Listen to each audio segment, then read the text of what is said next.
मगध बेला के सब दर्शक सबके हम अतुल आदित्य नमस्कार और प्रणाम करेले और आशा करेले कि अपने सब सुरक्षित और स्वस्थ होथिन।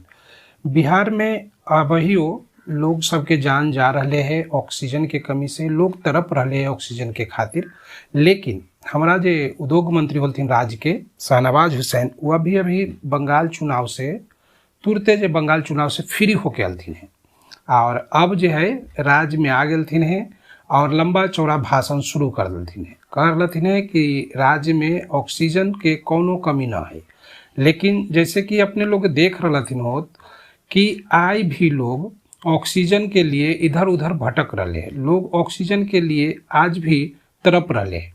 लोगों के ऑक्सीजन न मिल रहे, ऑक्सीजन जिनका घर में कोरोना पॉजिटिव लोग हथिन उनकर परिजन सब इधर उधर भटक रहथिन है और उनका कहीं भी ऑक्सीजन की व्यवस्था न हो रहे। बहुत सारे लोगों के जान भी जा रहे हैं, लेकिन फिर भी सरकार जो है ये दावा कैल ही जा रहे है कि हमरा कन ऑक्सीजन के कोई कमी ना है। अगर ऑक्सीजन के कमी ना है तो लोग के जान कैसे जा रहे हैं, लोग कैसे मर रहथिन है? एक जवाब के दे? एक जवाब तो सरकार के पास ना है। सरकार खाली लंबा लंबा भाषण देते और कहते कि हमारा पास सब सुविधा है। जब सब सुविधा है तो लोग मर कहे रहे हैं कि लोग अपने मन से मर रहे हैं, लोग को सुविधा पसंद ना आ रहे हैं, जेकर खातिर मर रहे हैं। धन्यवाद। इसी तरह के और न्यूज और समाचार देखेला अपने लोगन मगधी बेला के सब्सक्राइब और लाइक कर देते।